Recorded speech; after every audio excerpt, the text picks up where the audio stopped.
एक गांव में 3 लड़के रहते थे, राम, श्याम और राजू। तीनों के पिता काफी अमीर थे। तीनों का बचपन बहुत अच्छे तरह से गुजरा था। उनके माता पिता कभी भी उनकी कोई भी मांगे को अनदेखा नहीं करते थे। राम के पिता सरपंच थे, श्याम के पिता एक कारोबारी थे और राजू के पिता एक किसान जमींदार थे। छोटी उम्र से ही उन सबको लाड प्यार ने ऐसा बना दिया था कि न तो उसको मेहनत का पता था और न ही उसको समय की परवाह थी। अक्सर वो सारा दिन बस घूमते रहते थे। नशे और अन्य भोग विलास में डूबे रहते थे, जिससे उसके गांव वाले भी दुखी थे। सरपंच और बड़े लोगों के बच्चे होने के कारण उनकी कोई शिकायत कर पाने की हिम्मत नहीं कर पाता था, जिससे उसका मनोबल और बढ़ गया था। एक दिन उसके गांव में बहुत तेज बारिश हुई, जिससे सब लोगों को नुकसान हुआ। इसमें इन तीनों के पिता भी थे, लेकिन इतना कुछ होने के बाद भी उन बेटों का वही हाल था। वो बस घूमते रहते, नशा करते, भोग विलास करते रहते थे। माँ बाप काफी चिंतित रहा करते थे। ये तीनों भले ही कितने गंदे थे, लेकिन इन तीनों के अंदर एक खास बात थी जिसकी पहचान किसी को नहीं थी और उसको खुद को भी नहीं पता था। राम एक बहुत अच्छा नेता प्रतिपक्ष था, क्योंकि उसके पिता के पास रहते हुए उसको काफी ज्ञान हो गया था, क्योंकि उसके पिता सरपंच थे। श्याम भी इस तरह से बिजनेस की समझ रखता था, क्योंकि उसके पिता एक कारोबारी थे। और राजू खेती का काम जानता था, क्योंकि उसके पिता जमींदार थे। पर अपनी गलत कामों की वजह से उन सब ने अपने इस टैलेंट पर ध्यान ही नहीं दिया, जो कि उनकी सबसे बड़ी कमजोरी थी। इस तरह से इनकी बदमाशियों को देखकर इनके पिता उन्हें सीख देने की सोची। तीनों पिताओं ने आपस में बात की और उनका हल निकाला। तीनों पिताओं ने अपना अपना काम अपने अपने बेटे को सौंप दिए, जिससे उसको समय की कदर का पता लग सके। तीनों के पिता ने एक वसीयत बनाई, जिसमें लिखा था कि 1 वर्ष के अंदर इन तीनों को 10 लाख रुपए कमा कर देने होंगे, जो बिना किसी गलत काम करके कमाए गए हों। और तीनों को अलग अलग स्थान पर रहना था। इन तीनों को 5-5 लाख रुपए भी दिए गए, ताकि उनको अपना काम स्टार्ट करने में दिक्कत ना हो। पहले तो सब खुश हो गए कि हम आजाद हो गए, हमको पैसे मिल गए, और ऐसा सोचकर इन्होंने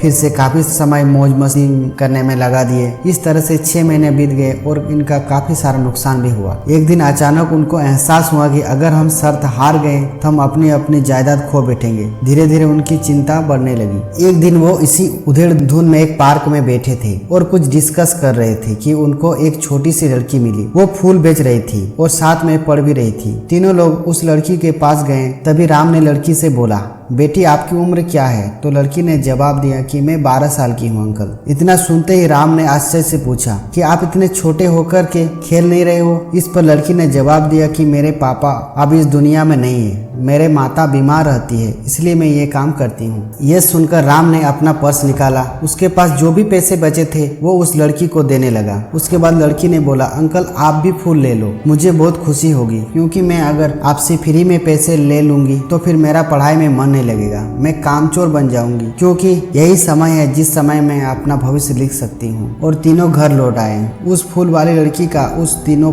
लड़कों पर बहुत गहरा प्रभाव पड़ा। रात भर उन तीनों ने उस बच्ची के बारे में सोचते रहे और उन्हें एहसास हुआ कि वो तीनों कितने गलत थे। तीनों ही दोस्तों को एहसास हुआ कि आज भी उसके पास 6 महीने का समय है अपने पिता के दिए गए काम को पूरा करने का और भविष्य बनाने का। इसी दौरान सबने सोचा कि अगर बचे हुए समय का सही उपयोग करते हैं तो अभी भी बहुत कुछ किया जा सकता है। इस तरह बाकी दोस्तों ने भी सोचा और दूसरे शहर में आकर काम तलाशने लगे। पर उसके शर्त में एक शर्त ये भी थी कि उसको जो भी काम करना है वो अपनी पहचान बताए बिना करेंगे, जिससे ये साफ था कि उसको काम नहीं मिला। और जब काम नहीं मिला तो उन्होंने सोच लिया कि अब वो अगर कुछ भी करेंगे तो अपने गांव में जाकर ही करेंगे। भले ही उनके पिता कुछ भी सोचे, लेकिन फिर भी अपने गांव में जाएंगे और अपने गांव में कुछ नया काम करेंगे, भले ही उनको अपने पिता की वसीयत ना मिले। तीनों लड़के अपने गांव में फिर से आए और अपने पिता से जाकर के मिले और उन्होंने अपने अनुभव के बारे में बताया और बोला कि वो आगे से ऐसी गलती नहीं करेंगे और वो उन्हें माफ कर दें। लेकिन पिता तो शर्त पे ही अड़े थे। लड़कों को कोई दया नहीं मिली। तीनों को फिर से दुख हुआ कि तीनों को अपनी गलती का एहसास होने के बाद भी उनके पिता उनका सपोर्ट नहीं कर रहे हैं। और फिर से वो रात भर सोचते रहे कि अब क्या किया जाए। तीनों ने मिलकर एक स्कीम निकाली। राम अपने मित्रों के साथ में मिलकर लोगों की प्रॉब्लम को सुलझाने लगा, जिससे उसका गाँव की समस्याओं का ज्ञान हुआ। इसी तरह श्याम भी गाँव के विकास के लिए नए नए तरीके सीख गए और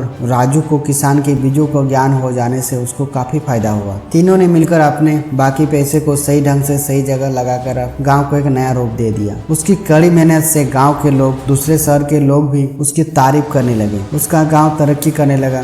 कई तकनीकों के कारण हर वर्ग के लोग से उसका जुड़ाव होने लगा और एक समय आने के बाद उनके पिताजी ने भी उनको माफ कर दिया।